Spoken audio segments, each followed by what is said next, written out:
이중표 목사님의 별세의 지도자 중 하나님이 세운 진정한 지도자.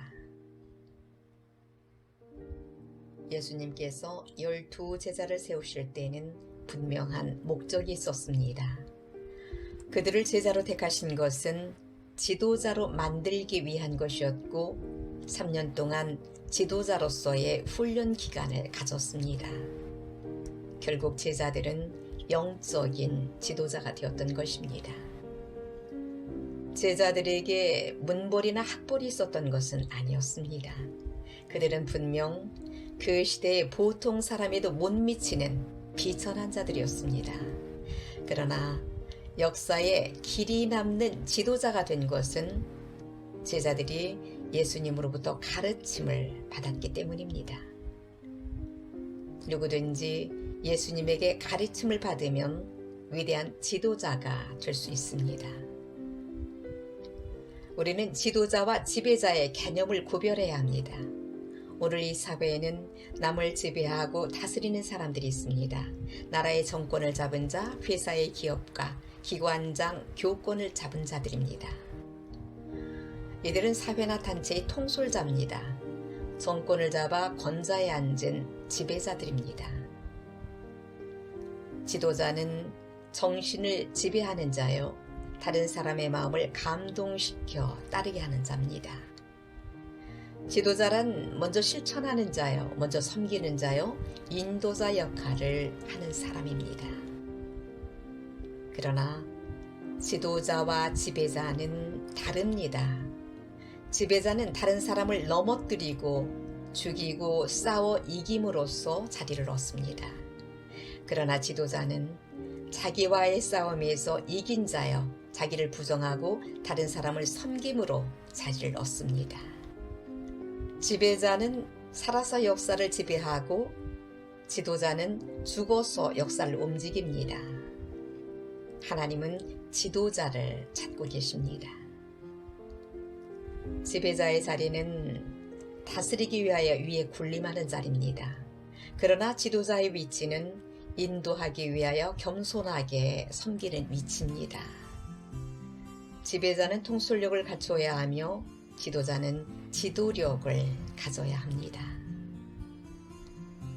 통솔력은 외적인 조직과 번의로 창출될 수 있으나 지도력은 인격적 감화로 이루어지는 내적인 영향력입니다. 지배자는 명령으로 복종을 강요하나 지도력은 감화로 순종하게 합니다. 이 세상에 태어나서 지배자가 되는 것은 많은 사람들이 부러워하는 영광을 누리지만 지도자로 부름을 받은 것은 하나님께 영광이 됩니다. 하나님은 어느 시대나 지도자를 찾고 계십니다. 그것은 하나님께서 하나님의 뜻을 이루시고 영광을 받으시기 위한 것입니다. 예수님께서 우리에게 지도자의 지침으로 주신 말씀이 있습니다. 이 말씀대로 사는 것이 지도자의 영성입니다. 제자들은 이 말씀 때문에 위대한 지도자가 될 수 있었습니다. 이제 우리는 지배자가 아니라 지도자가 되어야 합니다. 예수님은 일생 동안 일관된 자의식을 갖고 있었습니다. 죽기까지 잠시도 떠나지 않는 생각, 그것은 하나님의 뜻을 이루어야 한다는 메시아 의식이었습니다. 이 자의식이 일생 동안 하나님의 아들로서 확신과 능력을 갖게 했고 만나는 사람마다 큰 변화를 일으키게 했습니다.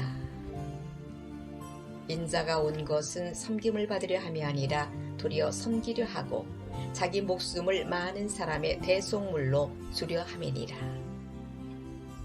예수님은 일관되게 이 정신으로 사셨습니다.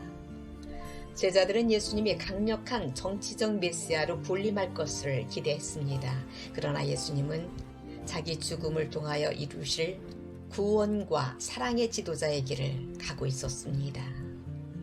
제자들은 고난받은 메시아, 영원한 왕자의 오르실 메시아에 대해서는 알지 못했기에 영광의 자리를 탐내고 있었습니다. 이때 예수님은 제자들에게 이 말씀을 하셨습니다.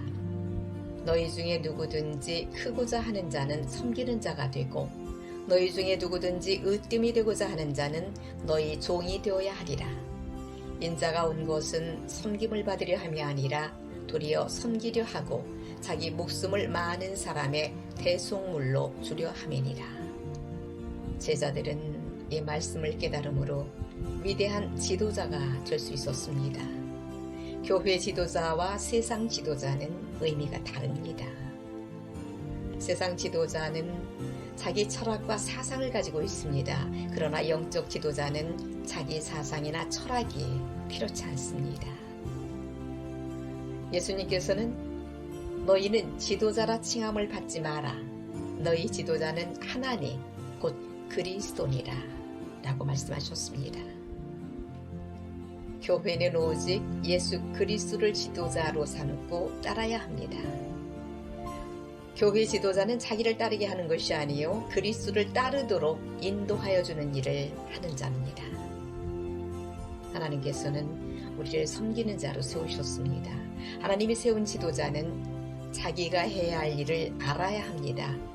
지도자가 자기 할 일을 모르면 방황하게 됩니다. 지도자는 지도자로서 해야 할 일이 있습니다. 지배자는 자기 뜻을 성취하기 위해 일을 합니다. 그러나 하나님이 세운 지도자는 하나님의 일을 합니다. 그리스도의 본을 보이는 지도자로서 섬기는 자로 세우신 것입니다.